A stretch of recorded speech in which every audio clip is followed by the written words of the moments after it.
in begrudged celebration of the Michael Jackson movie joining digital June 9th. I've decided I'm categorizing the Michael Jackson variants. These are people who were a part of a group, but were the immediate breakout star. And while in the group were far too compared to Michael Jackson. They're all in their own right, of course, very talented. That's why they're compared to the King of Pop. But is it deserved? First on this list is Foster Sylvers. He was born February 25th, 1962. Number 9 of 10 children. When the group The Sylvers in 1958 was created, Foster actually wasn't the initial breakout star of the group. He wasn't even in the group. Well, he wasn't born yet. His 4 older siblings were in a group called the Little Angels that had minor successes locally, but they weren't taken seriously. They were getting older, wanted to have a more mature sound, and their name was Little Angels. Yeah, I could see why they decided to later change their name to the Sylvers. They then began piling siblings into the group until we got the Sylvers that we know now in 1971, with their hit songs Hotline, Boogie Fever, and Misdemeanor. And before we introduce our next guest, we'd like to bring on 2 members of what is certainly one of the most popular singing groups in America today. From the mighty Sylvers, Edmund and Ricky Sylvers. Ricky, would you like to introduce the superstar? So I'd like to introduce Foster. Ladies and gentlemen, Foster Sylvers. The biggest hit of their careers, and the song wasn't even supposed to go to him, but by the grace of God, it did. He was the cute kid who sounded like a Motown Michael Jackson. Some people, including myself, believed for years that that was a Jackson 5 song, hence the start of the Michael Jackson comparisons. A cute kid with a big voice, a soulful, bright, youthful tone that nearly pushed him to solo work. He and his sisters decided to become permanent members of the group instead. Foster was only 4 years younger than Michael and were even peers with him in a way, with Michael and his siblings talking about the rivalry group in positive lights on multiple occasions. You want to go into that? How long have you known them? For about a year now. About a year? Yeah, they come over to the house and we play basketball together all the time. Do you discuss music and so forth? Yeah, we get together and we meet at the park sometimes. The oldest boy and I, we get together. Mm-hmm. Leon and I get together. Voices, are they dubbed in by somebody else? No, those are other guys that's doing the voices. Matter of fact, one of the Sylvers does Marlon's voice. Either one of you guys ever try to hit on one of the Sylver sisters? No, Sylvers are hitting on one of my sisters. Oh, yeah? But when it seemed like the town was big enough for the both of them, his career came to an halt. But Foster didn't let that stop his love for the art. He then began working background, doing work writing and producing R&B songs like Come Give Your Love to Me for Janet Jackson and other artists like Dynasty and Evelyn Champagne King. But nothing to ever match his hit from when he was 11 years old. Oof, guys, this is when it gets serious. In 1994, Foster found himself in jail and on the sex offenders registry after he was convicted of sexual oral copulation to a legally unconscious individual. I say individual because I've seen a lot of reports where they said it was a minor, but then I saw a lot of reports who didn't say that was clear. So I'm just going to keep it vague with that one. Yeah, it gets sadder, guys. Just this year, May 30th, 2026, Foster would lose his battle to stage 4 pancreatic cancer. R.I.P., I guess. Please comment down below if you guys want a deeper dive on this family, because when I was doing my research, I was like, damn, they had a lot going on. Next on this list is Debarge. Yeah, this one is even sadder. Eldra L. Debarge was born June 4th, 1961, and it is actually currently his birthday while I'm filming this. Happy birthday, L. Debarge. He was born number 6 of 10 children. He was raised by a religious, young black mother and a white, abusive, father. L. Debarge is most known for his soft, gentle voice and star quality. Who that sound like, y'all? The Debarge siblings had their big break when their older brothers, Bobby and Tommy, created Group Switch with 4 of their friends. There'll Never Be and I Call Your Name. And that same falsetto voice is what inspired the sound of the Debarges in 1981 with their song What's Your Name, which didn't exactly jumpstart their careers, not charting at all, but most of it was to blame on Motown and their lack of promo. In the following year, though, they created an album that would change their lives forever. With an 80s classic, I Like It, on their album, All This Love Went Gold. They were, of course, compared to the Jacksons, with them being a sibling group that was also signed to Motown, but the comparisons really began when Elle was pushed as a solo act, because of the way that his siblings were acting. He even went as far as basically giving him a solo song with Rhythm of the Night, but slapping the group's name on it. That song went #1 on the R&B charts, #1 of the adult contemporary charts, and #4 internationally on the UK charts. It was also featured on the Last Dragon film, but you already knew that. True to the title, he's the Last Dragon. The Last Dragon is a movie about a guy who falls in love with a girl. All he knows all of his life is karate, martial arts, until he meets Laura and he finds the glow. And then he begins to feel the beat of the rhythm of the night. Oh, yeah. There you are. Now, I believe this is what built the trust in his official solo debut album. And thankfully they did, because his solo album was a commercial success. His career wasn't just revolving around Michael, by the way. He was damn near a part of the family. His older brother James married Janet Jackson. Motown was keeping it in the family, child. We just kept it private. It was just a very private thing. We never told anyone. And we I think one or two people in my family knew. We just ran off and kind of did it. And for the wrong reasons. We definitely loved each other, but it was more of a saving, thinking that you could save someone. Then in 1986, Elle decided to get dental work done. And of course, he received painkillers to help with the healing process for afterwards. But something in Elle changed. He was the only known sibling, at least, to be clean and drug-free, but now he had began a painkiller dependency that then developed into a cocaine and heroin dependency. In 2008, his habit had caught up with him, and he was charged with drug possession that put him in jail for 13 years. That is completely false. I don't know where the I just came up with that. He was in jail for 13 months. I'm so embarrassed. That's where he found a way to live without his addiction. Then he had a comeback. I actually remember this BET performance. I remember asking my mom, wait, who is this guy? And she was astonished that I didn't know who Elle Debarge was. So she then went on to reintroduce me to Elle Debarge and his siblings. Now, in 2026, Elle Debarge is clean, working on a new album, touring to this day, and is supporting his own son's musical career. We love a happy ending. Fans still don't understand why Debarge split. Well, basically, to tell you the truth, in a nutshell, it's a whole lot of talent in my family, and I say that humbly, but I'm very proud of that. My family's very talented, and after a while, everybody wants to show their talent. I mean, you can understand that.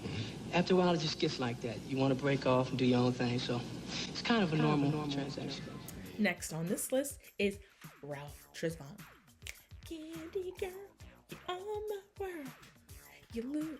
Can y'all tell that that's my song? May 16th, 1968, lead singer of iconic boy group New Edition was born. Ricky, Mike, and Bobby decided to create a boy group, but quickly realized they needed a strong lead vocalist, and their choice was 10 years old Ralph Tresvant. Their manager, the Boy Scouted on their own by the way, added his own nephew to complete the ultimate symmetry in their choreo, like the Jackson 5. They wanted to win money from a local talent show, and they won. Well, not really.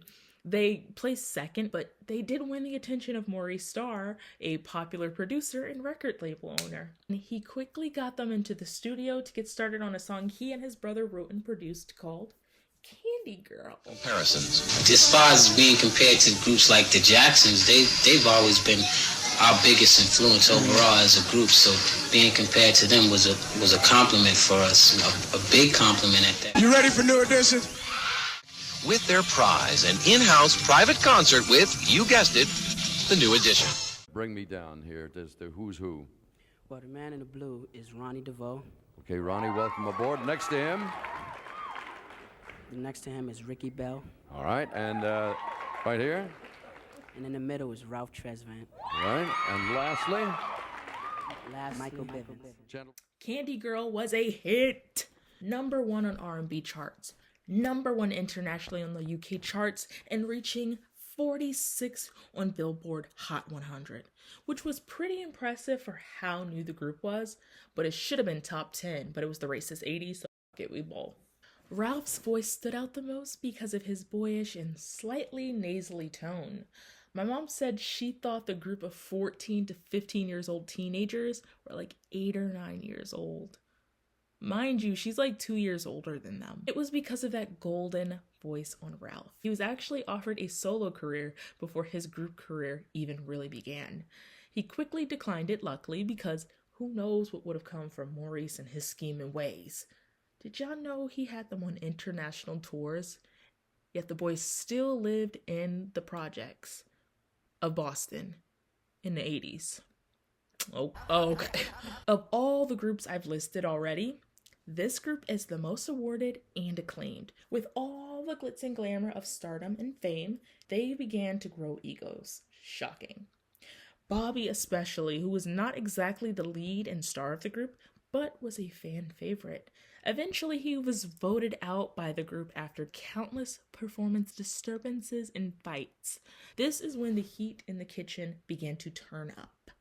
Bobby was releasing solo music now and was hitting the charts the same way his group did. In 1990, he even won a Grammy, something New Edition has yet to do.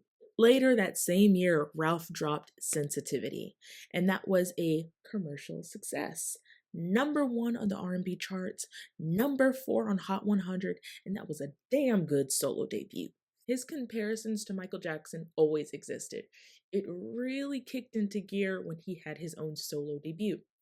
They were expecting him to be the next Michael Jackson, and can I just say, I really hate that phrase, no one can be MJ but MJ, but can you also imagine the pressure that would put you under? Anyways, Ralph's personal life was pretty much scandal-free. He seemed like a good guy with a great support system and even better head on his shoulders. Ralph and New Edition are still doing shows and have made amends with Bobby Brown, having him rejoin the group again.